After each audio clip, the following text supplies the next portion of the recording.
Uncle Bucky, and welcome to my first edition of Uncle Bucky's Wild Kitchen. I know you're used to seeing me outdoors, running around pursuing game and animals, but today I want to start a series to show hunters how we can utilize the game that we go out and pursue and take all this time, how we can utilize it in different and alternate ways. A lot of people that deer hunt, we get the standard butchering of a deer. We go out and get the back straps, the rounds, hamburger. Some of us get summer sausage, jerky, snack sticks. There's a part of a deer that most hunters overlook, and that is the heart. The heart, if prepared right, can be one of the best cuts of meat out of the deer.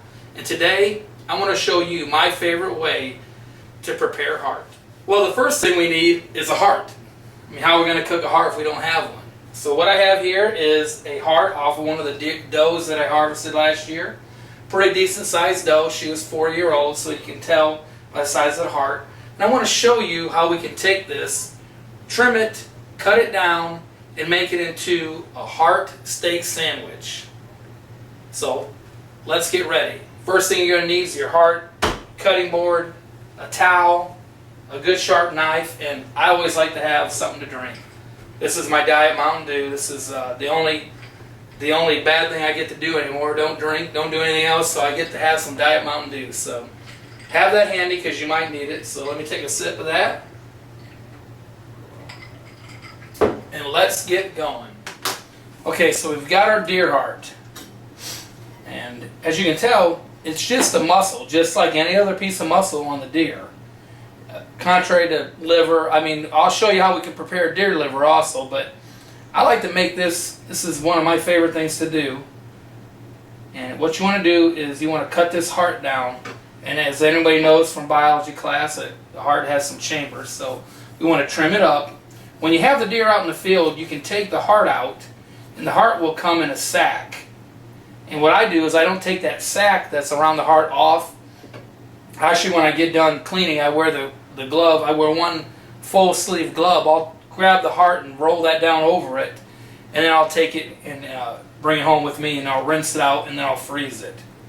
We just want to cut off all the white fat and any other connective tissue, just like we would if we're preparing any other steak. So we got to cut down. Okay, now I'm going to come in here. This is what I do. You'll just want to cut it basically in two. Okay? Okay. Okay. Some of you out there that prepare beef heart might tell me maybe I'm doing something wrong, but this is the way I do it. Cut out all the extra. And what you got, if you see here, guys, that's a big chunk that's all muscle. This is no different than a tenderloin or a steak. So I like to trim all my meat up so there's no fat or no connective tissue on it. I think it just makes for a better piece of meat. Some of the problems I think we hear, a lot of people that I fix meals for up at the lake tell me, wow, this deer meat tastes different than what I've had before. And I think some of that is the fact that I trim my meat up real well. I don't like to have a lot of extra stuff on there. So any fat, it's not like a deer is not like a cow. We don't want the fat kind of contains to what I believe all the kind of gamey taste we have. So come out here and trim all that up.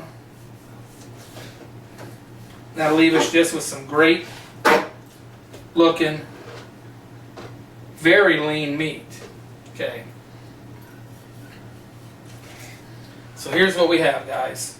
Inside the heart there is a little bit of connective tissue that lines the chambers. We're just going to cut that off. You know, I mean, some people might think I waste some, but you know, it ends up making for a better product. It's not, when you look at what you take off, really isn't that much. Okay. Alright, and then I'll just cut those in a section like this. Same with this. We're going to come in here, cut that off.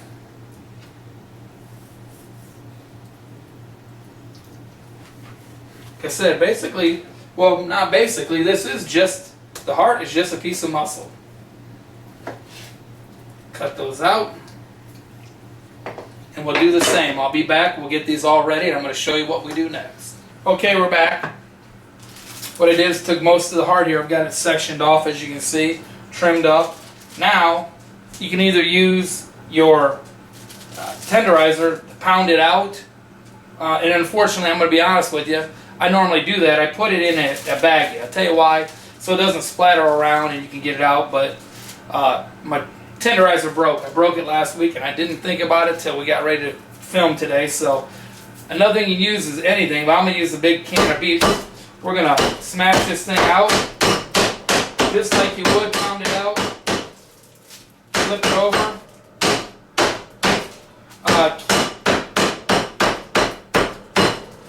Keep it in the baggie.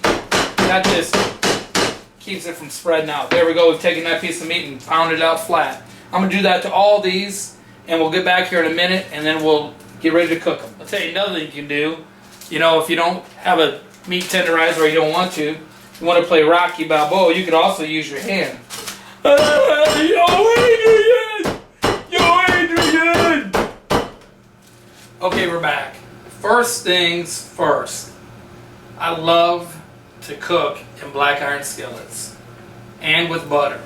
I mean, butter makes everything taste better. What I'm going to do is get me some butter in here and get it going, and then turn it down to about medium.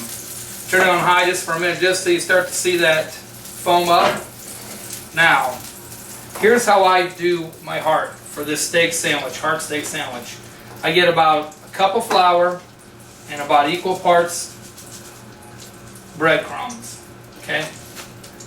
Then I like to take whatever seasoning you like. If you just like regular seasoned salt, or I like a little spice, so this is a Creole seasoning salt. I'll go ahead and put a pretty liberal amount in there of that.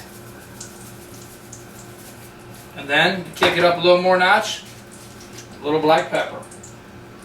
And you guys can put whatever kind of breading you want, but this is what I do. So let me get that all mixed up real good. I don't do an egg bath, I don't do anything. I just let the heart with its natural juices kind of soak up the breading. So what we've done, we've pounded them out. I'm going to take them down in here, put them in, get them nice and coated. You don't want too much breading, you want just enough so you get a nice amount of seasoning. Then we're going to put them right in our pan. Oh yeah, there we go. This is no different than making a cube steak. However, I think if you guys would give it a chance and save your hearts, I know it's kind of an overlooked piece of meat that we get, but you realize if you are like me and you take 7, 8, 9, 10, 11, 12 deer a year, it actually adds up to quite a few amounts of meals. I like to make this sometimes when I'm coming back from turkey hunting in the spring, or out just after you get the deer and you get done butchering it. It's kind of like a victory meal. So we'll get these going, and they're going to need, just like any piece of steak then, depending on what you want. I like mine just a medium rare. So I'm going to let them cook, and we'll be right back. Okay guys, we're back. As you can see, that is a nice plate of meat. That came from one deer heart. One doe deer heart. That's enough to feed a couple guys, 3 guys probably, a sandwich each, or if you're hungry, you can eat it all yourself. And in fact, I didn't show you the entire thing. There's a few pieces more meat there. I just kind of knew what I'd make 2 batches of. Now, if you want to construct a sandwich from this, you can. If you want to eat them like, make some mashed potatoes up or whatever, and eat them just like you would a cube steak, you can.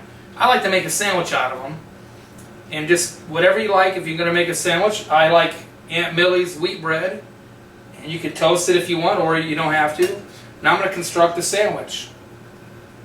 What I like to do is, with the humps on the bread, lay my meat out so that it fits in between there, because I'll cut it in 2. Now, take a little bit of cheese, put it on there. Love cheddar cheese, so put it on there. Let it sit. Put our bread on top. Find our knife. I'm always losing something.